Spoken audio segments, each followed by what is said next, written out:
তারা না বোঝে তাহলে কিন্তু তাদের ক্ষুধা দূর হবে, তাদের দারিদ্র্য দূর হবে, কিন্তু তারা স্বাস্থ্য সচেতন হবে না এবং তারা সুস্বাস্থ্য পাবে না।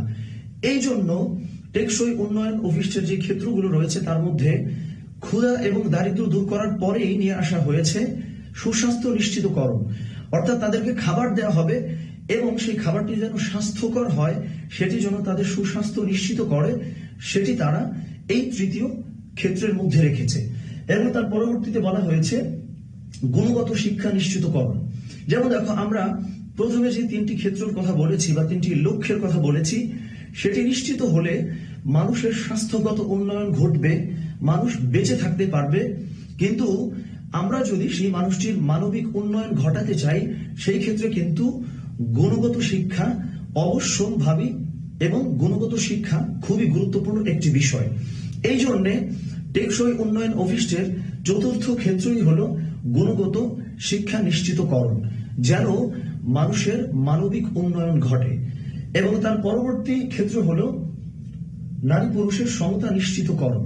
যেমন দেখো, আমরা যদি প্রচুর উন্নয়ন সৃষ্টি করি, প্রচুর সহযোগিতা সৃষ্টি করি, আমরা যদি শিক্ষা ক্ষেত্রে বেড়ে উঠি বা যাবতীয় যত উন্নয়নের ক্ষেত্র আছে প্রতিটিতে যদিও আমরা অগ্রগামী হই, কিন্তু নারী পুরুষের মধ্যে যদি আমরা সমতা সৃষ্টি না করি, নারীদেরকেও যদি পুরুষদের মতন সুবিধাগুলি না দেই, কিংবা তাদেরকেও যদি আমরা যথেষ্ট সক্ষম মনে না করি, তাহলে কিন্তু এই উন্নয়ন টেকসই বা সাস্টেইনেবল হবে না। কিন্তু তোমরা বুঝতে পেরেছো যে সাস্টেইনেবল ডেভেলপমেন্ট গোলস, যেটির উদ্দেশ্যই হলো টেকসই উন্নয়ন সৃষ্টি করা। ফলে আমরা যদি নারী পুরুষের সমতাটি নিশ্চিত করতে পারি, তাহলেই কিন্তু কেবল টেকসই উন্নয়ন নিশ্চিত হবে। তো চলো আমরা তার পরবর্তী ক্ষেত্র সম্পর্কে জানবো। তার পরবর্তী ক্ষেত্র হলো নিরাপদ পানি এবং পয় নিষ্কাশন ব্যবস্থাপনা। অর্থাৎ তোমরা অনেকেই একটি কথা শুনেছো যে পানির অপর নাম জীবন। অর্থাৎ আমরা যদি সুস্থ মতো বেঁচে থাকতে চাই, যদি জীবনে নিরাপত্তা চাই, তাহলে কিন্তু নিরাপদ পানি এবং নিরাপদ এবং স্বাস্থ্যকর পয় নিষ্কাশন ব্যবস্থার কোনো বিকল্প নেই। এই জন্য টেকসই উন্নয়ন অভিষ্টের ষষ্ঠ ক্ষেত্রই রাখা হয়েছে এটি। এবং তার পরবর্তী ক্ষেত্রটি হলো স্বাস্থ্যকর এবং সাশ্রয়ী জ্বালানি নিশ্চিত করা। অর্থাৎ দেখো, আমরা জানি যে আমরা যে সমস্ত খাবার খাচ্ছি কিংবা আমাদের যে উৎপাদন ব্যবস্থাপনা আছে, এটির অন্যতম মাধ্যম বা সোর্স হলো জ্বালানি। অর্থাৎ আমরা বিভিন্ন রকম জ্বালানি দেখে থাকি। তো দেখো, এই জ্বালানিগুলো যদি সাশ্রয়ী না হয় এবং এই জ্বালানিগুলো যদি স্বাস্থ্যকর না হয়, তাহলে কিন্তু আমরা এই জ্বালানির মধ্য দিয়ে যেই উন্নয়ন কিংবা যেই উৎপাদন সৃষ্টি করব, সেটিকে টেকসই বলা যাবে না। কেননা তোমরা আগেই জেনেছো যে উন্নয়ন এবং টেকসই উন্নয়নের পার্থক্য হলো, টেকসই উন্নয়ন বলা হয় এমন উন্নয়নকে যেই উন্নয়নের ফলে আমরা আমাদের সমাজে কিংবা আমাদের দেশে একটি ইতিবাচক পরিবর্তন দেখি এবং যেটির কারণে দ্বিতীয় বা তৃতীয় কোনো স্তরের কোনো ক্ষতি হয় না। তো দেখো, আমরা যখন এমন জ্বালানি ব্যবহার করব যেটি স্বাস্থ্যকর নয়, যেটি পরিবেশের জন্য ক্ষতিকর, তাহলে জ্বালানির মাধ্যমে আমরা হয়তো উন্নয়ন সৃষ্টি করতে পারবো, আমরা হয়তো উৎপাদন নিশ্চিত করতে পারবো, কিন্তু সেটির ফলে যেহেতু দ্বিতীয় একটি স্তর তথা পরিবেশের ক্ষতি হয়ে গেছে, সেই জন্য সেটিকে আমরা টেকসই উন্নয়ন বলতে পারছি না। তার মানে হলো, টেকসই উন্নয়ন নিশ্চিত করতে হলে আমাদেরকে অবশ্যই সাশ্রয়ী এবং স্বাস্থ্যকর জ্বালানির ব্যবস্থাপনাটিও নিশ্চিত করতে হবে। এবং তার পরবর্তীতে চলে আসবে শোভন কাজ এবং অর্থনৈতিক প্রবৃদ্ধি। অর্থাৎ সহজ কথায় যেটিকে আমরা কর্মসংস্থান বলতে পারি। দেখো, আমরা যদি প্রচুর উন্নয়ন ঘটাই কিংবা দারিদ্র্য দূর করি কিংবা ক্ষুধাও দূর করি, কিন্তু আমরা যদি দেশের মধ্যে যথাযথ কর্মসংস্থান সৃষ্টি না করতে পারি, তাহলে কিন্তু সেটি আমাদের জাতীয় অর্থনীতিতেও ব্যাঘাত সৃষ্টি করবে এবং সেটি জাতীয় অর্থনীতিতেও খুব নেতিবাচক প্রভাব ফেলবে। আর যদি আমরা যথাযথ কর্মসংস্থান সৃষ্টি করতে পারি, তাহলে কিন্তু সেটি আমাদের জাতীয় যে অর্থনৈতিক প্রবৃদ্ধি আছে সেটিতেও একটি ইতিবাচক পরিবর্তন আনবে। তো চলো এবার আমরা তার পরবর্তী ক্ষেত্র সম্পর্কে জেনে নিব। তার পরবর্তী ক্ষেত্র হলো শিল্প, উদ্ভাবন এবং অবকাঠামোগত উন্নয়ন সৃষ্টি করা। দেখো, একটি বিষয় তোমরা নিশ্চয়ই জানো যে কোন দেশের অবকাঠামোগত উন্নয়ন কিংবা শিল্প খাতে যে উন্নয়ন, সেটি কিন্তু বিশ্বের দরবারে সেই দেশের ইমেজ বা সেই দেশের ভাবমূর্তি অনেকখানি বাড়িয়ে দেয়। ফলে আমরা উন্নয়ন সৃষ্টি করার সময় বা এসডিজি অর্জন করার সময় আমরা যদি আমাদের শিল্প খাত এবং অবকাঠামোগত উন্নয়ন কিংবা কোনো ধরনের উদ্ভাবন সৃষ্টি না করতে পারি, তাহলে কিন্তু সেটি আন্তর্জাতিক পর্যায়ে আমাদের দেশের ভাবমূর্তি বৃদ্ধি করবে না, বরং অনেক ক্ষেত্রে সেটি আমাদের ভাবমূর্তিকে ক্ষুণ্ণ করবে। তো চলো এবার আমরা টেকসই উন্নয়ন অভিষ্টের পরবর্তী ক্ষেত্রে চলে যাব। টেকসই উন্নয়ন অভিষ্টের পরবর্তী ক্ষেত্র হলো সর্বস্তরে সমতা সৃষ্টি করা। অর্থাৎ প্রথমে আমরা নারী পুরুষের সমতার কথা বলেছি, নারী পুরুষের মধ্যকার বৈষম্য দূর করার কথা বলেছি। যেমন দেখো, পৃথিবীতে কিন্তু শুধু নারী পুরুষের মধ্যকার বৈষম্য নেই, বরং পৃথিবীতে তোমার সামাজিক প্রচুর বৈষম্য আছে। অর্থাৎ অনেক সময় সমাজের কিছু শ্রেণীকে আমরা বেশি সুবিধা দিয়ে থাকি, আবার কোন শ্রেণীকে আমরা কম সুবিধা দিয়ে থাকি, কোন গোষ্ঠীকে আমরা বেশি সুবিধা দেই, কোন গোষ্ঠীকে আমরা সুবিধা থেকে বঞ্চিত করি। তো এই যে বৈষম্য, যেটি তোমার জাতীয় পর্যায়ে আছে, সামাজিক পর্যায়ে আছে, এই বৈষম্য দূর করতে হবে। তাহলেই কেবল টেকসই উন্নয়ন সৃষ্টি করতে পারবো এবং আমরা এসডিজি অর্জন করতে পারবো। তো টেকসই উন্নয়ন অভিষ্টের পরবর্তী ক্ষেত্রটি হলো টেকসই নগর ও জনবসতি স্থাপন নিশ্চিত করা। অর্থাৎ খেয়াল করে দেখো, যখন কোনো নগর অপরিকল্পিতভাবে গড়ে ওঠে কিংবা সেই নগরটি আসলে স্বাস্থ্যকর হয় না, তাহলে কিন্তু এই যে আমরা যেই বিল্ডিং গুলো দেখি, আমরা যেই স্থাপনাগুলো দেখি, যে অবকাঠামোগুলো দেখি, সেগুলির ফলে অনেক সময় আমাদের কাছে মনে হয় যে এটি আমাদের দেশকে উন্নয়নের দিকে নিয়ে যাচ্ছে। কিন্তু সেটি যখন আমাদের সাধারণ জনজীবনের স্বাস্থ্যের ক্ষতি করে, পরিবেশের ক্ষতি করে, তাহলে সেটিকে আমরা আর টেকসই উন্নয়ন বলতে পারি না। কেননা টেকসই উন্নয়ন বলতে হলে দ্বিতীয় বা তৃতীয় কোন স্তরের কোনো ক্ষতি করা যাবে না। ফলে আমরা যদি টেকসই নগর ব্যবস্থাপনা নিশ্চিত করতে পারি, জনবসতি নিশ্চিত করতে পারি, যেটি পরিবেশ এবং স্বাস্থ্যের জন্য ক্ষতিকর নয়, তাহলেই কেবল সেটিকে আমরা টেকসই উন্নয়ন বলতে পারবো। এবং টেকসই উন্নয়ন অভিষ্টের পরবর্তী ক্ষেত্র হলো পরিমিত ভোগ এবং উৎপাদন নিশ্চিত করা। অর্থাৎ যদি বিষয়টা এমন হয় যে আমরা যে পরিমাণ ভোগ করছি কিন্তু সেই পরিমাণ উৎপাদন করতে পারছি না, অর্থাৎ উৎপাদন এবং ভোগের মধ্যে যদি আমরা ভারসাম্য সৃষ্টি না করি, অর্থাৎ পরিমিত ভোগ যদি আমাদের মধ্যে না আসে, তাহলে কিন্তু সেটি আমাদের জাতীয় অর্থনীতিতেও প্রভাব ফেলবে এবং সেটির ফলে আমাদের যে টেকসই উন্নয়ন আছে সেটিও ক্ষুণ্ণ হবে। তো চলো এবার আমরা টেকসই উন্নয়ন অভিষ্টের পরবর্তী ক্ষেত্র সম্পর্কে জানবো। পরবর্তী ক্ষেত্রটি হলো জলবায়ু ব্যবস্থাপনায় যথাযথ সতর্কতা সৃষ্টি এবং যথাযথ ব্যবস্থাপনা গ্রহণ করা। অর্থাৎ দেখো, আমরা জানি যে জলবায়ুর কারণে বা জলবায়ুর ক্ষেত্রে যেই অনেক সময় পরিবর্তন আসে, সেটির কারণে আমাদের পরিবেশের ব্যাপক ক্ষতি হয়। অনেক সময় পরিবেশ নষ্ট হয়ে যায়, প্রচন্ড উষ্ণতা সৃষ্টি হয় প্রকৃতিতে, পরিবেশে। তো এই জলবায়ু বিষয়ক সচেতনতা যদি ঠিকমতো মানুষের কাছে না পৌঁছায় কিংবা মানুষের কাছে যদি আমরা সেটির যথাযথ কর্মসূচি ঘোষণা না করি এবং যথাযথ পদক্ষেপ না গ্রহণ করি, তাহলে কিন্তু একটি পর্যায়ে গিয়ে আমাদের পরিবেশের ব্যাপক ক্ষতি হয়ে যাবে। ফলে আমরা যে টেকসই উন্নয়নের কথা বলেছিলাম সেটিও বাধাগ্রস্ত হবে, ক্ষতিগ্রস্ত হবে। তো টেকসই উন্নয়ন অভিষ্টের পরবর্তী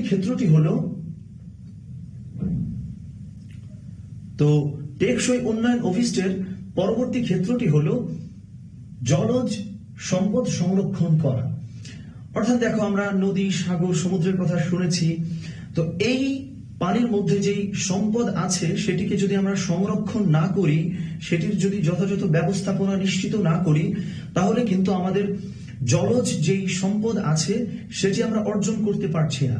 ফলে আমাদের অর্থনীতির প্রবৃদ্ধিও ঘটছে না এবং আমরা যে টেকসই উন্নয়নের কথা বলেছিলাম যে প্রাকৃতিক সম্পদকে এমন ভাবে ব্যবহার করতে হবে যার ফলে আমাদের সাধারণ জীবন উন্নত হবে এবং প্রকৃতি, পরিবেশ সহ অন্য কোনো স্তরের কোনো ক্ষতি হবে না। তো আমরা যদি আমাদের জলজ সম্পদ সংরক্ষণ না করতে পারি, সেটিকে যদি সুষ্ঠুভাবে ব্যবস্থা না করতে পারি, তাহলে কিন্তু এটিকেও টেকসই উন্নয়ন আমরা বলতে পারছি না। তো তার পরবর্তী ক্ষেত্রটি হলো স্থলজ সম্পদ সংরক্ষণ করা। অর্থাৎ একটু আগে আমরা জলজ সম্পদ সংরক্ষণের কথা বলেছি, এখন আমরা বলছি স্থলজ সম্পদের কথা। যেমন তোমরা জানো, ভূমি সংক্রান্ত প্রচুর সম্পত্তি আছে, প্রচুর সম্পদ আছে, আমরা ভূমির মধ্য দিয়ে অনেক কিছু উৎপাদন করে থাকি। তো এই ভূমি সংক্রান্ত যেই সম্পদগুলো আছে সেটিকে যদি আমরা সংরক্ষণ না করি, যথাযথ ব্যবস্থা যদি আমরা সেটির জন্য গ্রহণ না করি, তাহলেও কিন্তু আমাদের যে টেকসই উন্নয়নের যে ধারণা আছে সেটিও ব্যাহত হচ্ছে। তো টেকসই উন্নয়ন অভিষ্টের পরবর্তী ক্ষেত্র হলো তোমার ন্যায় বিচারপূর্ণ ও কার্যকর সমাজ প্রতিষ্ঠা। অর্থাৎ এমন অন্তর্ভুক্তিমূলক সমাজ আমাদেরকে সৃষ্টি করতে হবে যেখানে আইনের শাসন থাকবে এবং আইনের শাসনের ক্ষেত্রে কোনো রকম বৈষম্য থাকবে না। ধনীর জন্য যেই আইনটি কার্যকর হবে, গরিবের জন্যও সেই আইনটি কার্যকর হবে। অর্থাৎ আইনের অনুশাসন প্রতিষ্ঠা করার ক্ষেত্রে কোনো ধরনের বৈষম্য থাকবে না যেই সমাজের মধ্যে, সেই রকম একটি অন্তর্ভুক্তিমূলক কার্যকর ও ন্যায় বিচারপূর্ণ সমাজ নিশ্চিত করতে হবে যদি আমরা এসডিজি অর্জন করতে চাই। টেকসই উন্নয়ন অভিষ্টের ক্ষেত্রসমূহের যে সাফল্য আছে সেটি যদি আমরা অর্জন করতে চাই। তো টেকসই উন্নয়ন অভিষ্টের সর্বশেষ ক্ষেত্রটি হলো উন্নয়নের ক্ষেত্রে আন্তর্জাতিক অংশীদারিত্ব নিশ্চিতকরণ। অর্থাৎ তোমরা খেয়াল করে দেখো, পৃথিবীতে যে দেশগুলো আছে কোনো দেশ কিন্তু স্বয়ং সম্পূর্ণ নয়, একটি দেশ আরেকটি দেশের উপর নির্ভর করছে। ফলে আমরা যদি এই এসডিজি বা জাতিসংঘ ঘোষিত টেকসই উন্নয়ন অভিষ্ট আছে সেটির ক্ষেত্রসমূহের মধ্যে যেই সাফল্য আছে, তার যে লক্ষ্যগুলো আছে, সেগুলো যদি আমরা অর্জন করতে চাই তাহলে কিন্তু পারস্পরিক সহযোগিতা ছাড়া অর্জন করা সম্ভব নয়। অর্থাৎ একটি দেশ যদি আরেকটি দেশকে এসডিজি অর্জনে সহায়তা করে তাহলেই কেবল পূর্ণাঙ্গ রূপে আমরা টেকসই উন্নয়ন নিশ্চিত করতে পারবো। তো প্রিয় শিক্ষার্থীবৃন্দ, আশা করছি তোমরা টেকসই উন্নয়ন অভিষ্টের যে ক্ষেত্রগুলো আছে এখন সেগুলোকে তোমরা চিহ্নিত করতে পারবে। তো আমরা আজকের ক্লাসটি শেষ করে দিব, তবে তার আগে আমরা সংক্ষেপে বলে দিব যে আজকে তোমাদের সঙ্গে আমরা কি কি নিয়ে আলোচনা করেছি। তো আজকের ক্লাসে আমি তোমাদের সঙ্গে আলোচনা করেছি টেকসই উন্নয়ন অভিষ্টের যে ক্ষেত্রগুলো আছে সেগুলো নিয়ে। তো আমরা ক্লাসটি শেষ করব, তবে তার আগে চলো একবার দেখে নেওয়া যাক আজকের গোটা ক্লাসে তোমরা কি কি শিখেছো সেটি সংক্ষেপে আমি আরেকবার তোমাদের সঙ্গে আলোচনা করব। আজকের ক্লাসে আমি তোমাদের সঙ্গে আলোচনা করেছি যেই টেকসই উন্নয়ন অভিষ্টের যে 17টি ক্ষেত্র আছে সেগুলো নিয়ে। যেমন এখানে আছে তোমার দারিদ্র দূর করতে হবে, ক্ষুধা দূর করতে হবে, সুস্বাস্থ্য নিশ্চিত করতে হবে, গুণগত শিক্ষা সবার জন্য নিশ্চিত করতে হবে, নারী পুরুষের মধ্যকার যেই বৈষম্য আছে সেটিকে দূর করতে হবে, এবং তোমার নিরাপদ পানি এবং পয় নিষ্কাশন ব্যবস্থা নিশ্চিত করতে হবে, সাশ্রয়ী এবং স্বাস্থ্যকর জ্বালানিও তৈরি করতে হবে, এবং তারপরে আমরা কথা বলেছি কর্মসংস্থান নিশ্চিত করতে হবে, আমাদের অবকাঠামোগত এবং শিল্প খাতেও উন্নয়ন সৃষ্টি করতে হবে। তারপরে আলোচনা করেছি আমাদের যেই অসমতা আছে সর্বস্তরে সেটিকেও দূর করতে হবে। তারপরে তোমাদের সঙ্গে কথা বলেছি টেকসই নগর ব্যবস্থাপনা এবং জনবসতিও নিশ্চিত করতে হবে, এবং আমাদের যে ভোগ আছে এবং যে উৎপাদন আছে দুটোর মধ্যে ভারসাম্য তৈরি করতে হবে। আমাদেরকে জলবায়ু সম্পর্কে পূর্ণ সচেতন হতে হবে, কার্যকরী পদক্ষেপ গ্রহণ করতে হবে। জলজ এবং স্থলজ যে সম্পদ আছে সে সম্পর্কেও সচেতনতা সৃষ্টি করতে হবে। এবং তারপরে কথা বলেছি আমাদের বৈষম্যহীন একটি ন্যায় বিচারপূর্ণ সমাজ প্রতিষ্ঠা করতে হবে। এবং সর্বশেষ তোমাদের সঙ্গে কথা বলেছি যে এই গোটা উন্নয়ন সৃষ্টি করে টেকসই উন্নয়ন যেটি রয়েছে সেটি যদি আমরা অর্জন করতে চাই তাহলে আন্তর্জাতিক অংশগ্রহণ, অর্থাৎ এই উন্নয়নগুলিতে আন্তর্জাতিক অংশগ্রহণ নিশ্চিত করতে হবে, সেটি নিয়ে আমরা তোমাদের সঙ্গে আলোচনা করেছি। তো প্রিয় শিক্ষার্থীবৃন্দ, আমরা আশা করছি তোমরা আমাদের আজকের ক্লাসটি উপভোগ করেছো। তো তোমাদের জন্য ছোট্ট দুটো বাড়ির কাজ আছে, এবং আমরা আশা করছি তোমাদের প্রতিষ্ঠান খুলে যাওয়ার পর তোমরা সেটিকে তোমাদের শ্রেণী কক্ষে উপস্থাপন করবে। তো তোমাদের ছোট দুটো বাড়ির কাজের প্রথম বাড়ির কাজ হলো টেকসই উন্নয়ন অভিষ্টের ক্ষেত্রসমূহ চিহ্নিত করে উপস্থাপন করা। অর্থাৎ টেকসই উন্নয়ন অভিষ্টের যে ক্ষেত্রগুলো আছে সেগুলো তোমরা চিহ্নিত করে শ্রেণী কক্ষে উপস্থাপন করবে। এবং তোমাদের দ্বিতীয় বাড়ির কাজ হলো টেকসই উন্নয়ন অভিষ্ট বা এসডিজি বিষয়ক সচেতনতামূলক স্লোগান লিখবে এবং সেটিকে তোমরা পোস্টার পেপারে বড় অক্ষরে লিখে শ্রেণী কক্ষের বোর্ডে উপস্থাপন করবে।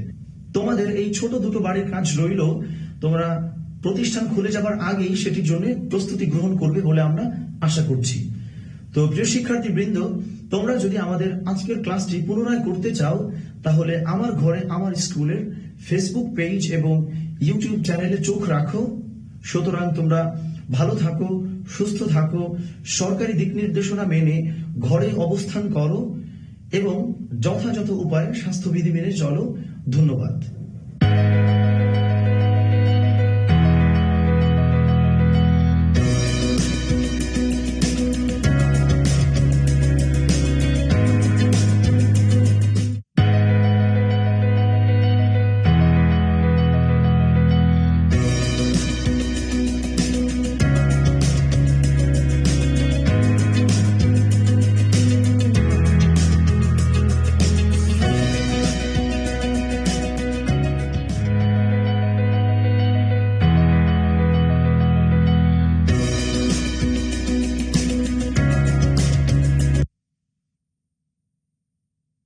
সুপ্রিয় শিক্ষার্থীবৃন্দ, আমার ঘরে আমার স্কুলের আজকের ক্লাসে তোমাদের সবাইকে স্বাগত জানাচ্ছি। আমি তারিন খায়ের ব্রোহি।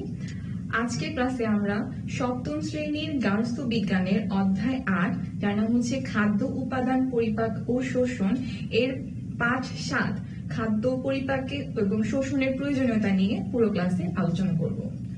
চলো তাহলে এখন আমরা দেখে নিই আজকের ক্লাসে আমরা কোন কোন বিষয় শিখতে পারবো। আজকের ক্লাসে আমরা শিখব খাদ্য পরিপাক ও শোষণ কিভাবে হয় এবং খাদ্য পরিপাক ও শোষণের প্রয়োজনীয়তাটা কি। চলো তাহলে এখন আমরা মূল আলোচনায় ফিরে যাই। আচ্ছা, তোমরা চিন্তা করো যে আমরা যখন খাবার খাই, মানে খাবারটা আমাদের সামনে থাকে, সেটা কিন্তু আমরা দেখতে পাই। ক্ষুধা লাগলে আমরা খাবার খাই, দিনে ৩ থেকে ৪ বার কিংবা অনেক সময় ৫-৬ বারও কিন্তু খাবার খাই। কিন্তু এই যে খাবারটা আমরা খাচ্ছি, খাবারটা খাওয়ার পরে ভিতরে কি হচ্ছে, আমাদের শরীরের ভিতরে কিভাবে এটা কাজ করছে, সেটা কিন্তু আমরা দেখতে পাচ্ছি না। দেখা যায় যে আমাদের ৩-৪ ঘন্টা পর পর কিন্তু স্বাভাবিকভাবে ক্ষুধা লেগে যায়। এই ক্ষুধাটা আসলে আমাদের কেন লাগে? ক্ষুধা লাগে এই কারণে নিশ্চয়ই শরীর এই খাবারটা কোনো না কোনো ভাবে আমাদের শরীরের কোনো প্রয়োজনে ব্যবহার করছে। এটাই পরিপাক এবং শোষণের প্রয়োজনীয়তা। খাবার আমরা খাই কেন? খাবার কিন্তু আমরা খাই শরীরে যাতে আমাদের সেটা কাজে লাগে, আমরা সেখান থেকে পুষ্টি পাই, আমাদের বিভিন্ন রোগ প্রতিরোধ ক্ষমতা বৃদ্ধি করে, এজন্য কিন্তু আমরা খাবারটা খাই। দীর্ঘদিন ধরে যদি আমরা সুষম খাবার, যেটা আমরা আগে আলোচনা করেছিলাম, যে আমাদের যে প্রতিদিনের খাদ্য তালিকায় প্রধান যে খাদ্যের ৬টি উপাদান, যেটা হচ্ছে carbohydrate, protein, fat, vitamin, mineral এবং পানি, এই ৬টি পুষ্টি উপাদান যদি আমাদের খাবারের তালিকায় প্রতিদিন থাকে, মানে এই সুষম খাবারটা যদি আমরা দীর্ঘদিন ধরে না খাই, তাহলে কিন্তু আমাদের শরীরে বিভিন্ন রকমের অভাবজনিত রোগ দেখা দেয়। এখন এই অভাবজনিত রোগটা যে কোনো একটা খাদ্য উপাদানের জন্য হতে পারে। এখন কেউ যদি দীর্ঘ সময় ধরে প্রোটিন জাতীয় খাদ্য না খায়, তাহলে তার কি হবে? তার নিশ্চয়ই প্রোটিনের যে কাজ, যেটা হচ্ছে আমাদের ক্ষয় রোধ করা শরীরে বা আর অন্যান্য যে কাজগুলো আছে, সেটা কিন্তু ব্যাহত হবে এবং প্রোটিনের জন্য যে শিশুদের যেমন কোয়াশিরকর রোগ হচ্ছে, এই রোগগুলো তখন কিন্তু দেখা দিবে। তো এই সুষম খাবার যে আমরা খাচ্ছি, এটা আমাদের শরীরে কাজে লাগছে, তাহলে এই যে পরিপাক ও শোষণের মাধ্যমে খাবারগুলো আমাদের শরীরে প্রবেশ করছে, আমাদের পুষ্টি সাধন করছে, যার ফলে আমরা বিভিন্ন অভাবজনিত রোগ থেকে রক্ষা পাচ্ছি এবং আমাদের আবার ক্ষুধা লাগছে এবং আমরা আবার কিন্তু খাবার গ্রহণ করছি। তাহলে তোমরা চিন্তা করো যে নিশ্চয়ই আমাদের শরীরের ভিতরে এমন কিছু হয় যেটা দিয়ে এই যে খাদ্যগুলো থেকে পুষ্টিগুলো আমাদের শরীরে প্রবেশ করে। এই বিষয়টা কি এতটাই সোজাভাবে হয়? এই বিষয়টা আসলে এতটা সোজাভাবে হয় না। খাবার আমরা প্রধানত যেগুলো খাই, ধরো আমরা ভাত খাই, ডাল খাই, ডিম খাই, মাছ মাংস খাই, এগুলো সবগুলোই কিন্তু জটিল খাবার। জটিল খাবার মানে এই খাবারগুলোতে এই পুষ্টি উপাদানগুলো জটিল অবস্থায় থাকে। এখন পুষ্টি উপাদানের প্রথমে চিন্তা করো তোমরা কার্বোহাইড্রেটের কথা। আমরা কার্বোহাইড্রেট মানে যেটা আমাদেরকে শক্তি দিবে এমন খাবারগুলো আমরা কোত্থেকে পাই? শস্য জাতীয় খাবারগুলো, যেমন ভাত, রুটি, পাউরুটি কিংবা মুড়ি, চিড়া, এসব থেকে পাই। এখন এই ভাতটা কি আমাদের শরীরে যখন আমরা গ্রহণ করছি, ভাতটা কি সরাসরি আমাদের কোষগুলোতে বা রক্তে প্রবেশ করে যাচ্ছে? নিশ্চয়ই না। এই ভাতটা মানে এই যে জটিল কার্বোহাইড্রেটটা ভেঙে সরল উপাদানে পরিণত হবে এবং এই সরল উপাদানটাই আমাদের শরীর গ্রহণ করবে পুষ্টিকণা হিসেবে। এখন এই যে কার্বোহাইড্রেট, প্রোটিন কিংবা ফ্যাট কিংবা অন্যান্য যে খাদ্য উপাদানগুলো আছে এগুলো প্রত্যেকটাই তাদের জটিল অবস্থা থেকে সরল অবস্থায় রূপান্তরিত হবে এবং এই পুষ্টি উপাদানগুলো আমাদের কোষে প্রবেশ করবে এবং এর ফলে আমাদের শরীর সেখান থেকে পুষ্টি পাবে। তাহলে কার্বোহাইড্রেট বা যে জটিল কার্বোহাইড্রেটটা এটা ভেঙে গ্লুকোজে পরিণত হবে। যেমন হচ্ছে ধরো আমরা যে ভাত খাচ্ছি এই ভাতের মধ্যে কার্বোহাইড্রেটটা আছে, আমরা এই অধ্যায়ের শুরুতে জেনেছি যে পলিস্যাকারাইড, যেটা হচ্ছে তোমার যেখানে কার্বোহাইড্রেটের অনেক অণু থাকে। এখন এই পলিস্যাকারাইডটা ভেঙে হবে এখানে তাহলে মনোস্যাকারাইড। মনোস্যাকারাইড মানে গ্লুকোজ কণা। এই যে পলিস্যাকারাইড থেকে গ্লুকোজ কণাটা আমাদের শরীর গ্রহণ করবে। ঠিক তেমনি প্রোটিনের ক্ষেত্র, প্রোটিন যেমন মাছ, মাংস এগুলোতে থাকে হচ্ছে অ্যামাইনো অ্যাসিড। এই যে প্রোটিনগুলো ভেঙে অ্যামাইনো অ্যাসিড হবে, এই অ্যামাইনো অ্যাসিডটা আমাদের শরীর গ্রহণ করবে সরল পুষ্টি উপাদান হিসেবে। ঠিক তেমনি ফ্যাটের ক্ষেত্রে মানে ফ্যাট জাতীয় যেসব খাবার আমরা গ্রহণ করি, তেল, চর্বি, এসব খাবার তাদের জটিল অবস্থা থেকে ভেঙে সরল ফ্যাটি অ্যাসিডে রূপান্তরিত হবে এবং এই সরল ফ্যাটি অ্যাসিডটাই আমাদের শরীর এই যে ফ্যাট এবং চর্বি জাতীয় খাবারের যে চাহিদা আছে আমাদের শরীরে সেটা সরল ফ্যাটি অ্যাসিড হিসেবে আমাদের শরীরে মানে আমাদের কোষে প্রবেশ করবে এবং আমাদের শরীরে পুষ্টি যোগাবে। তাহলে এই যে আমরা যে জটিল কার্বোহাইড্রেট, প্রোটিন, ফ্যাট এবং অন্যান্য খাবারগুলো খাচ্ছি এগুলো জটিল থেকে সরল অবস্থায় রূপান্তরিত করার জন্য এবং আমাদের শরীরের যে আমাদের পুষ্টির চাহিদা এটা পূরণ করার জন্য যে প্রক্রিয়াটা এটাই হচ্ছে পরিপাক এবং শোষণ, এবং এর জন্যই এই যে জটিল থেকে সরল অবস্থায় রূপান্তরিত করার জন্যই আমাদের প্রয়োজন হচ্ছে পরিপাক এবং শোষণের। চলো আমরা এখন দেখে নিই যে পরিপাক ও শোষণ এই জিনিসটা আসলে কি।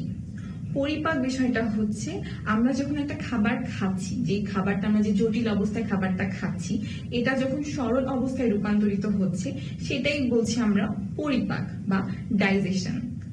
এখন এই ডাইজেশন বা পরিপাকের পরে খাবারটা তো আমাদের শরীরে গ্রহণ করতে হবে মানে শোষিত হতে হবে পুষ্টি উপাদানগুলো পাওয়ার জন্য। এই যে খাবারটা সরল অবস্থায় রূপান্তরিত হওয়ার পরে আমাদের শরীর যে গ্রহণ করছে এটাই হচ্ছে খাদ্য শোষণ। এরপরে আমরা জানবো হচ্ছে পরিপাক তন্ত্র কি। এই যে পরিপাক ও শোষণ আমাদের শরীরের যেসব অঙ্গে সংগঠিত হচ্ছে এই পুরো সবগুলো অঙ্গকে একত্রে বলা হয় হচ্ছে পরিপাক তন্ত্র। তোমরা এখানে মানবদেহের যে পরিপাক তন্ত্র সেটার একটি ছবি দেখতে পাচ্ছ। এখানে দেখো হচ্ছে আমরা যখন একটা খাবার খাই সেই খাবারটা আমাদের সামনে থাকে কিংবা সেই ক্ষুধা লাগলে যখন আমরা একটা খাবারের কথা চিন্তা করি তখন থেকে কিন্তু মানবদেহের যে পরিপাকের কাজটা সেটা শুরু হয়। তো আমরা যখন খাবারটা খাই এরপরে দাঁতের সাহায্যে আমরা কিন্তু খাবারটা ভাঙছি, এরপরে কি হয় কি মুখ থেকে আমাদের এক রকমের রস নিঃসৃত হয় যেটাকে আমরা স্যালাইভা বলি। সেই স্যালাইভাটা এই খাবারটাকে নরম করে, এরপরে সেই খাবারটা এই যে আমরা একটা লম্বা নালী দেখতে পাচ্ছ এটাকে বলা হয় হচ্ছে খাদ্য নালী বা ফুড পাইপ, এটার নাম হচ্ছে অ্যাসোফেগাস। এই অ্যাসোফেগাসটা দিয়ে খাবারটা সরাসরি চলে যায় হচ্ছে আমাদের পাকস্থলী বা স্টমাকে। এই পাকস্থলীতে খাবারটা পৌঁছানোর পরে সেখানে এই যে যকৃত, অগ্ন্যাশয় এবং পিত্তকোষ থেকে বিভিন্ন রকমের রস বা এনজাইম মিশ্রিত হয়। এইগুলো সেই পাকস্থলীতে যে খাবারটা থাকে সেই খাবারটাকে কঠিন থেকে সরল উপাদানে রূপান্তরিত হতে সাহায্য করে। এরপরে খাবারটা যখন সরল উপাদানে রূপান্তরিত হয় সেটা আমাদের ক্ষুদ্রান্ত দিয়ে প্রবেশ করে, এরপরে ক্ষুদ্রান্তে পৌঁছানোর পরে খাবারটা হয় কি আমাদের শরীরে শোষিত হয়। ক্ষুদ্রান্তের খাবারটা আমাদের যে খাবার থেকে যে আমরা সরল উপাদানে যে ক্ষুদ্রান্তে রূপান্তরিত হলো সেই সরল উপাদানগুলো ক্ষুদ্রান্তে শোষিত হওয়ার পরে যেই খাবারগুলো বা খাবারের যে অংশটা আমাদের শরীর গ্রহণ করে না বা যেটা হচ্ছে আমরা ডাইজেস্ট করি না সেই পরিমাণ অংশটা আমাদের বৃহদান্তে প্রবেশ করে এবং এই বৃহদান্ত থেকেই খাবারটা নির্গত হয়, যেটাকে আমরা এক্সক্রিশন বলি। এই যে এতক্ষণ ধরে যে আমরা আলোচনা করলাম যে আমাদের পরিপাক তন্ত্রে কিভাবে এই যে খাবারটা পরিপাক হচ্ছে, কিভাবে শোষণ হচ্ছে, এই সবগুলোই কিন্তু আমাদের দেহের পরিপাক তন্ত্রে সংঘটিত হচ্ছে।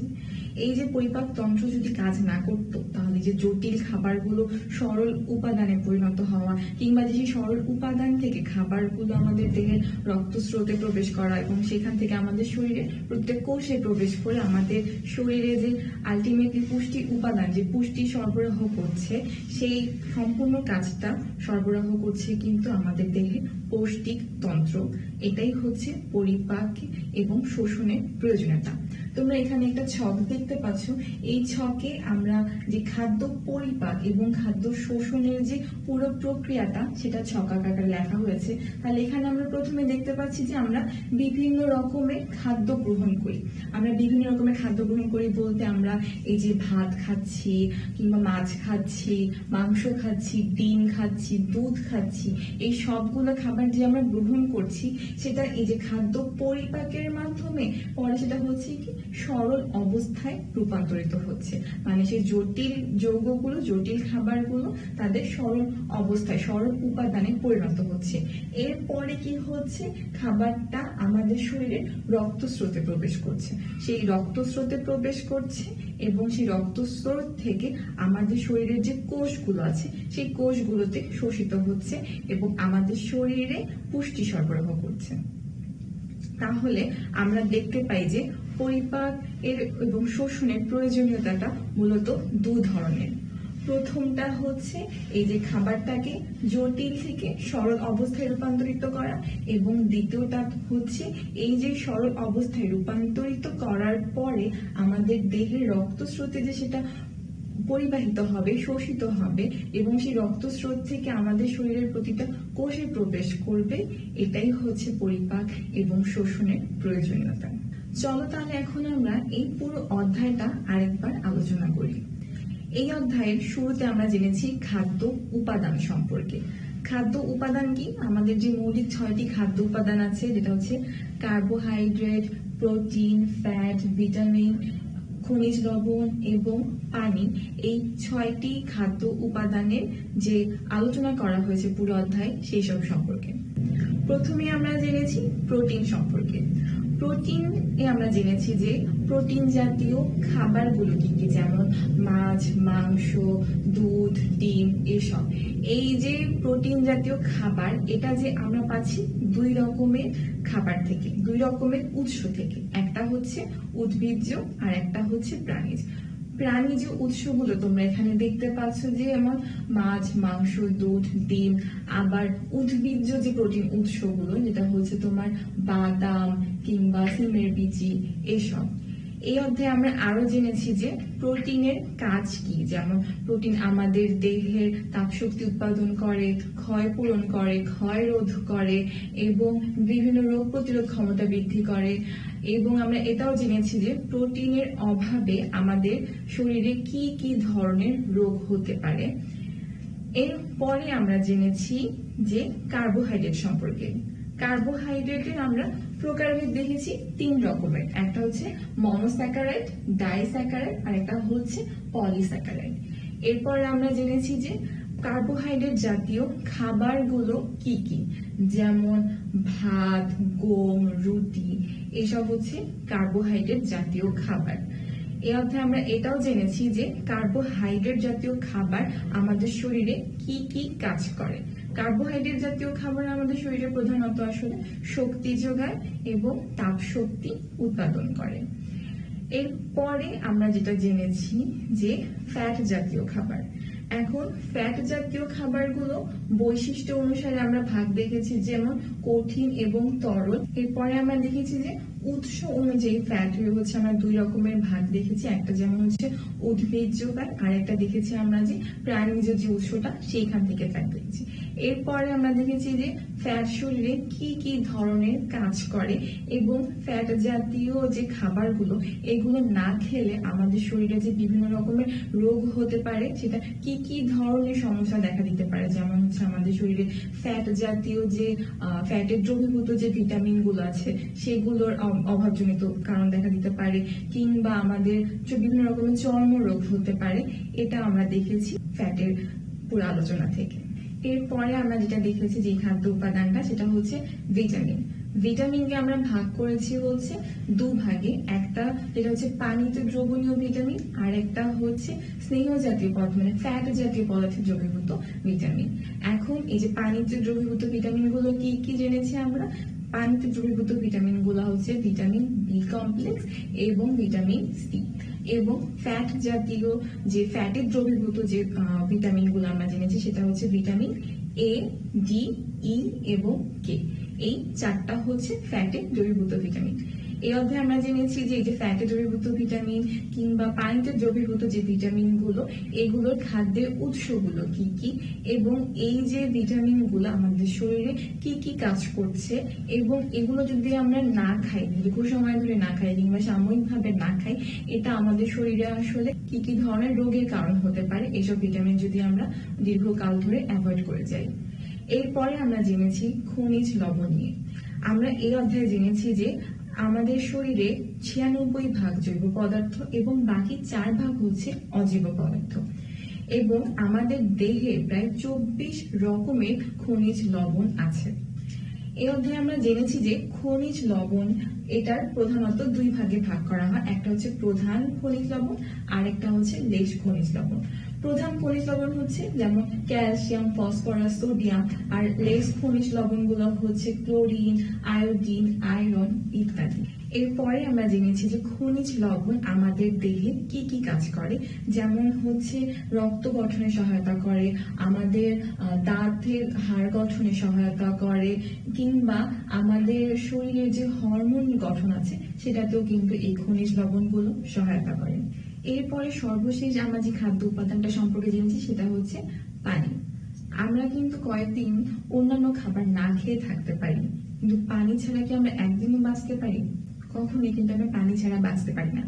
আমাদের শরীরের 55 থেকে 75% পর্যন্ত কিন্তু পানি। তাই পানি আমাদের প্রতিদিনের জীবনে অত্যাবশ্যকীয় বা খুবই গুরুত্বপূর্ণ। একটা সুস্থ মানুষের জীবনে কিন্তু প্রতিদিন প্রায় 3 লিটার পর্যন্ত পানি পান করতে হয়। এই অধ্যায়ে আমরা এটাও জেনেছি যে পানি আমাদের শরীরে কি কি ধরনের কাজ করে, এবং পানির অভাবে যে আমরা বলি যে ডিহাইড্রেশন বা পানির স্বল্পতা হয়, এটা হলে আমাদের কি কি ধরনের সিমটমস দেখা যায়, এটা আমরা এই অধ্যায় থেকে জেনেছি। আমরা জেনেছি যে পানির উৎসগুলো কি কি, খাবার পানি বাদ দিয়ে যে আমরা ডাব, ফল কিংবা দুধ থেকেও পানি পেতে পারি, এটাও আমরা এই অধ্যায়ে জেনেছি। এরপরে আমরা জেনেছি যে সর্বশেষ যে পার্ট আমাদের খাদ্য পরিপাক এবং এটা শোষণের প্রয়োজনীয়তাটা কি। খাদ্য পরিপাক হচ্ছে যেটা আমাদের শরীরের যে আমরা খাবারগুলো গ্রহণ করি, জটিল অবস্থায় গ্রহণ করি, সেই খাবারগুলো জটিল অবস্থা থেকে সরল অবস্থায় রূপান্তর করা, এবং শোষণ হচ্ছে সেই সরল উপাদানগুলো আমাদের রক্তস্রোতে প্রবেশ করা শরীরে, এবং সেই রক্তস্রোত থেকে আমাদের শরীরে যে প্রতিটা কোষ আছে সেই প্রতিটা কোষে খাবার আমাদের যে খাদ্য উপাদানগুলো সেগুলোকে প্রবেশ করানো, এবং এখান থেকে আমাদের শরীরে আলটিমেটলি পুষ্টি সাধন হয়। বা এভাবেই আমাদের শরীর এই পরিপাক এবং শোষণের মাধ্যমে পুষ্টিগুলো পেয়ে থাকে। চলো তাহলে আমরা এখন বাড়ির কাজগুলো নিয়ে নিই। আজকে তোমাদের প্রথম বাড়ির কাজ হচ্ছে এই যে আজকের ক্লাসে আমরা পুনরালোচনায় 6টা খাদ্য উপাদান নিয়ে আলোচনা করলাম। এই 6টা খাদ্য উপাদান মানে কার্বোহাইড্রেট, প্রোটিন, ফ্যাট, ভিটামিন, খনিজ লবণ এবং পানি, এই 6টা খাদ্য উপাদানের খাদ্যের উৎসগুলো কি, এবং এই খাদ্য উপাদানগুলো আমাদের শরীরে কোন কোন কাজ প্রধানত করে সেটা। এবং দ্বিতীয় বাড়ির কাজটি হচ্ছে এই যে আমাদের আজকের ক্লাসে যে মূল আলোচনা ছিল খাদ্য পরিপাক এবং শোষণ, এই খাদ্য পরিপাক এবং শোষণ মূলত আমাদের শরীরে কিভাবে হয়ে থাকে এবং এর প্রয়োজনীয়তাটা কি এটা। এই বাড়ির কাজগুলো তোমরা অবশ্যই খাতায় লিপিবদ্ধ করবে এবং স্কুল খোলার পর তোমাদের শ্রেণী শিক্ষকের কাছে জমা দেবে। আজকের ক্লাসটি পুনরায় দেখতে চাইলে আমার ঘরে আমার স্কুলের ফেসবুক পেজ কিংবা ইউটিউব চ্যানেলে চোখ রাখো। সবাই ভালো থাকো, সুস্থ থাকো, সরকারি নির্দেশনা মেনে ঘরে থাকো এবং স্বাস্থ্যবিধি মেনে চলো। ধন্যবাদ সবাইকে।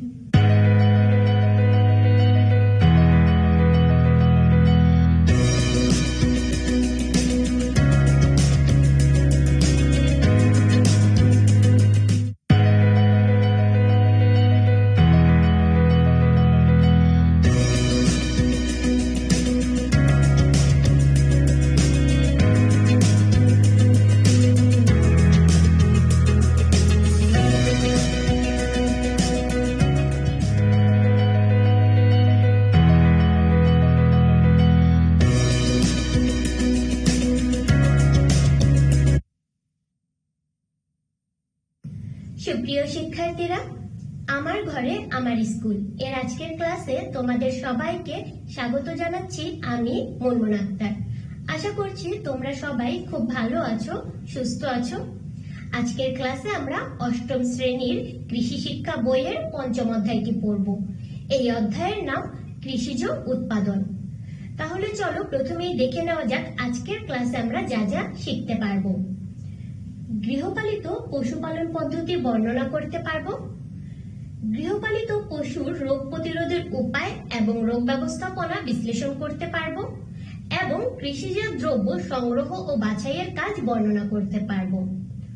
গত ক্লাসে আমরা এই অধ্যায়ের পাঠ 13 থেকে 15 পর্যন্ত আলোচনা করেছিলাম, আর আজকের ক্লাসে আমরা আলোচনা করব পাঠ 16 থেকে 19 পর্যন্ত।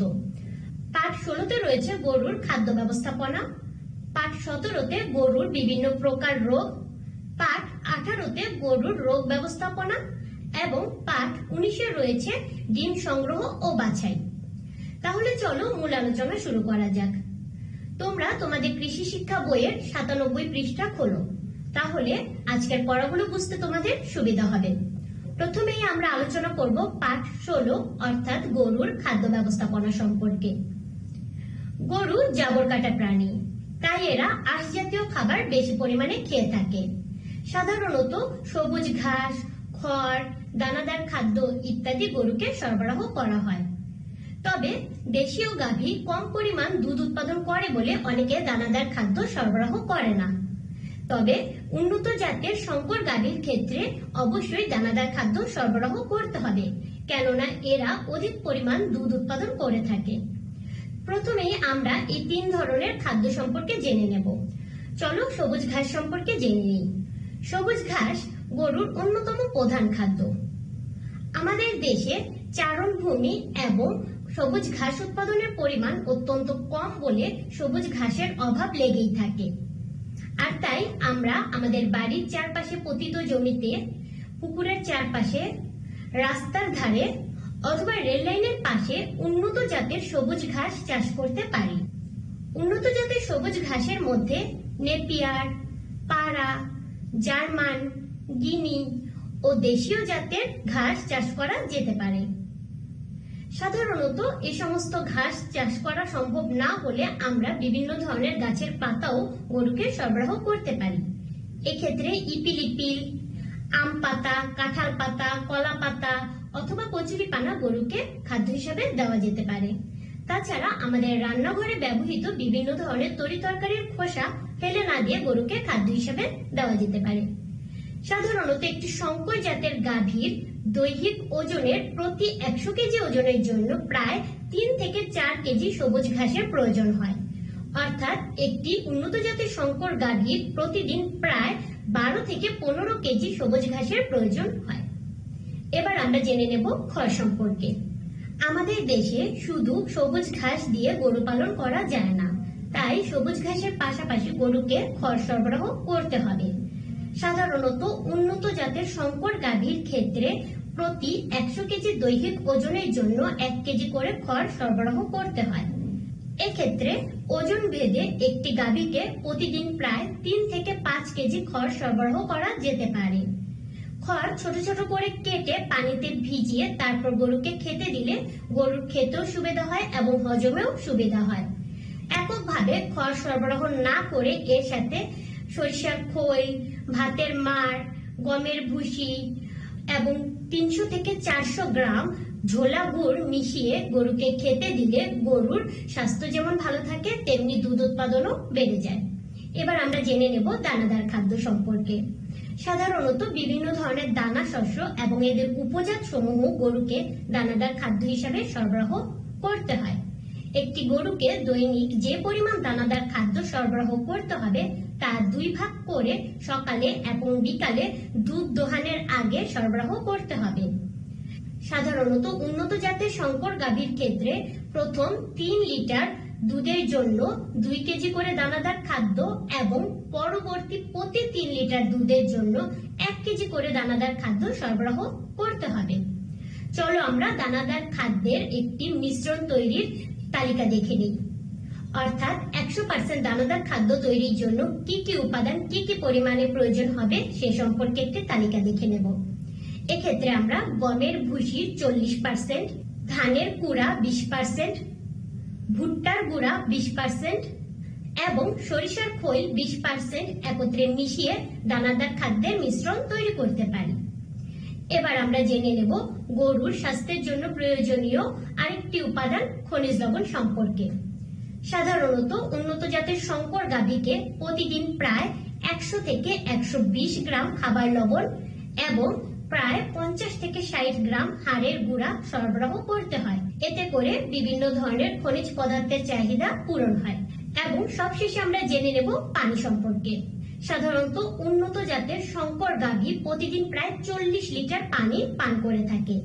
তাই গরুকে প্রতিদিন পর্যাপ্ত পরিমাণে বিশুদ্ধ পানি সরবরাহ করতে হবে। তাহলে আমরা গরুর বিভিন্ন ধরনের খাদ্য ব্যবস্থাপনা সম্পর্কে জেনে নিলাম। এবার আমরা গরুর বিভিন্ন ধরনের রোগ সম্পর্কে পাঠ 17তে জেনে নেব। গবাদি পশু আমাদের অনেক ধরনের উপকার করে থাকে, কিন্তু মানুষের মতো গবাদি পশু বিভিন্ন ধরনের রোগে আক্রান্ত হয়। রোগাক্রান্ত হলে এদের মাংস, দুধ ও কর্মদক্ষতার পরিমাণ কমে যায়। অনেক সময় যত্ন ও চিকিৎসার অভাবে পশু মারাও যেতে পারে। তাই পশু পালনকারীকে বিভিন্ন ধরনের রোগ সম্পর্কে সাধারণ জ্ঞান রাখতে হবে। আচ্ছা, তোমরা কি বলতে পারবে রোগ কি? পশুর স্বাভাবিক স্বাস্থ্যের বিচ্যুতিকে রোগ বলা হয়। রোগাক্রান্ত হলে পশুর খাদ্য গ্রহণ কমে যায় এবং এক জায়গায় বসে ঝিমাতে থাকে। তাছাড়া এদের প্রস্রাব এবং পায়খানায় সমস্যা হয়। অনেক সময় পশুর গায়ের লোমগুলো খাড়া দেখায় এবং শরীরের তাপমাত্রা বেড়ে যায়। পশুর বিভিন্ন ধরনের রোগ হতে পারে। এগুলোকে 4 ভাগে ভাগ করা হয়েছে। এগুলো হলো সংক্রামক রোগ, পরজীবীজনিত রোগ, অপুষ্টিজনিত রোগ এবং অন্যান্য সাধারণ রোগ। প্রথমেই আমরা সংক্রামক রোগ সম্পর্কে জেনে নেব। যে সকল রোগগুলো রোগাক্রান্ত পশু হতে সুস্থ পশুর দেহে সংক্রমিত হয় তাদেরকে সংক্রামক রোগ বলে। এই রোগগুলো সাধারণত ভাইরাস এবং ব্যাকটেরিয়ার কারণে হয়ে থাকে। পশুর যত ধরনের রোগ হয় তার মধ্যে সংক্রামক রোগগুলো সবচেয়ে বেশি ক্ষতিকর।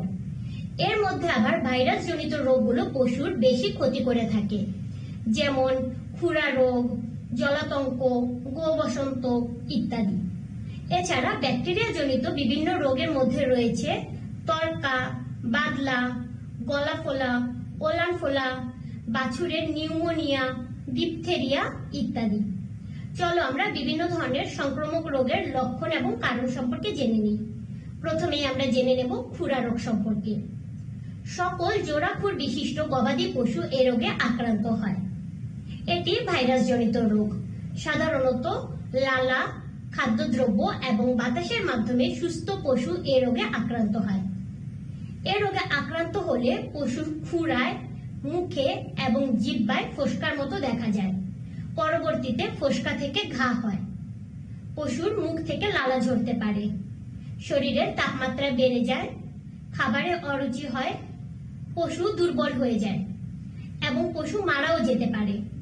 সাধারণত অল্প বয়স্ক এবং বাছুরের মৃত্যুর হার বেশি। এবার জেনে নেব বাদলা রোগ সম্পর্কে।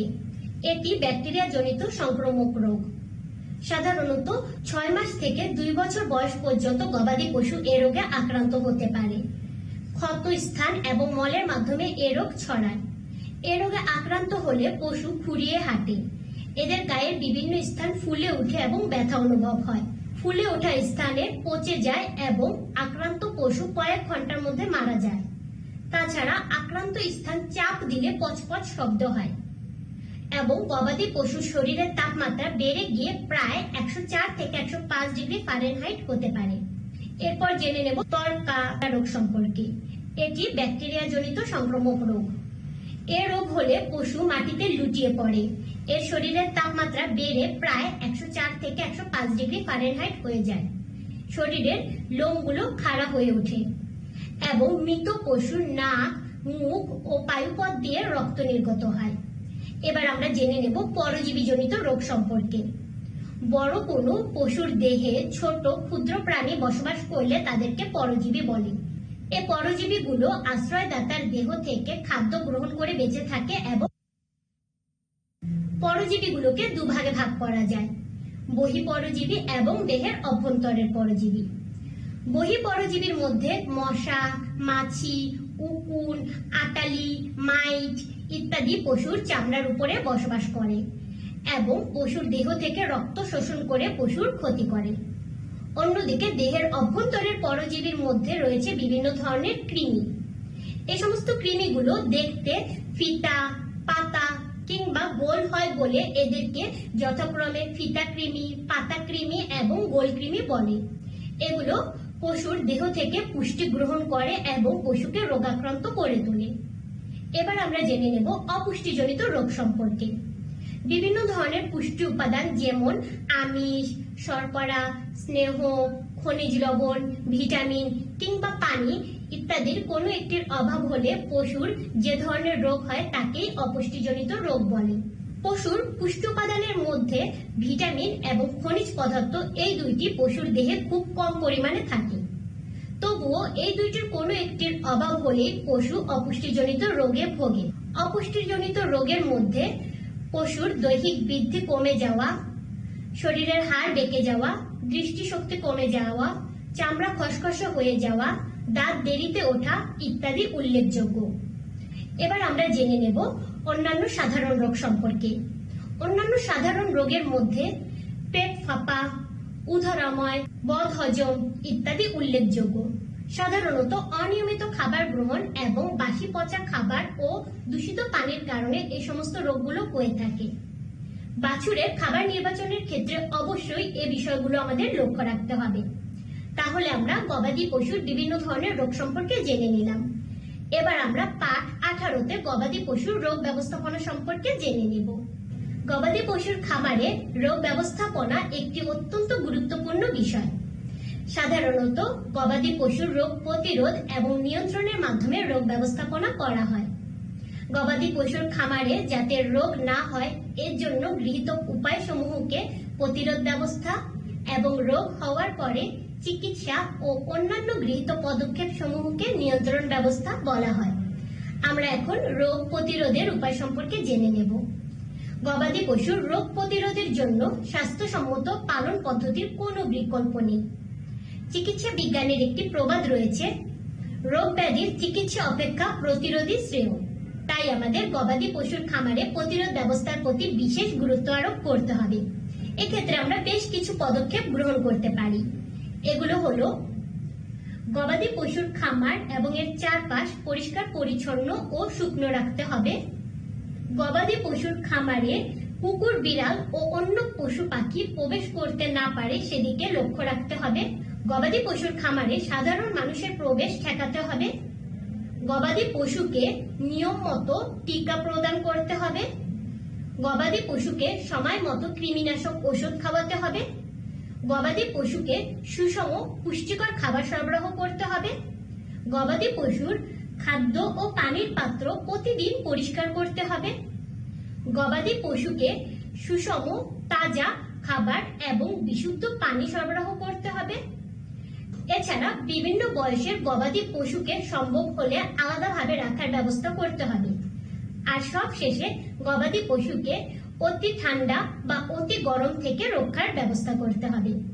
তাহলে আমরা গবাদি পশুর রোগ প্রতিরোধের বিভিন্ন উপায় সম্পর্কে জেনে নিলাম। এবার আমরা জেনে নেব গবাদি পশুর রোগের প্রতিকারের কিছু উপায়, অর্থাৎ গবাদি পশুর খামারে যদি কোনো রোগ দেখা দেয় তাহলে কিভাবে তা নিয়ন্ত্রণ করতে পারি তার কিছু উপায় জেনে নেব। গবাদি পশুর খামারে কোনো রোগ দেখা দিলে অতি দ্রুত অসুস্থ রোগাক্রান্ত পশুটিকে আমাদের আলাদা করে ফেলতে হবে। কোনোভাবেই সুস্থ পশুদের সাথে ওই পশুটিকে রাখা যাবে না। পশুটিকে আলাদাভাবে চিকিৎসার ব্যবস্থা করতে হবে। পশুটিকে আলাদা ঘরে রেখে পর্যবেক্ষণের ব্যবস্থা করতে হবে। কোনো পশু ডাক্তারের সুপরামর্শ মোতাবেক পশুটির চিকিৎসার ব্যবস্থা করতে হবে। এক্ষেত্রে প্রয়োজন হলে পশুর রক্ত ও মলমূত্র পরীক্ষা করা যেতে পারে। আর অসুস্থ পশুকে কোনোভাবে বাজারজাত করা যাবে না। তাহলে আমরা গবাদি পশুর রোগ ব্যবস্থাপনা সম্পর্কে জেনে নিলাম। এবার আমরা পাঠ 19-এ জেনে নেব ডিম সংগ্রহ ও বাছাই সম্পর্কে। আমরা বাড়িতে বা খামারে যে সমস্ত ডিমগুলো পেয়ে থাকি তা দুই ধরনের হয়ে থাকে। এগুলো হলো বীজ ডিম এবং খাবার ডিম।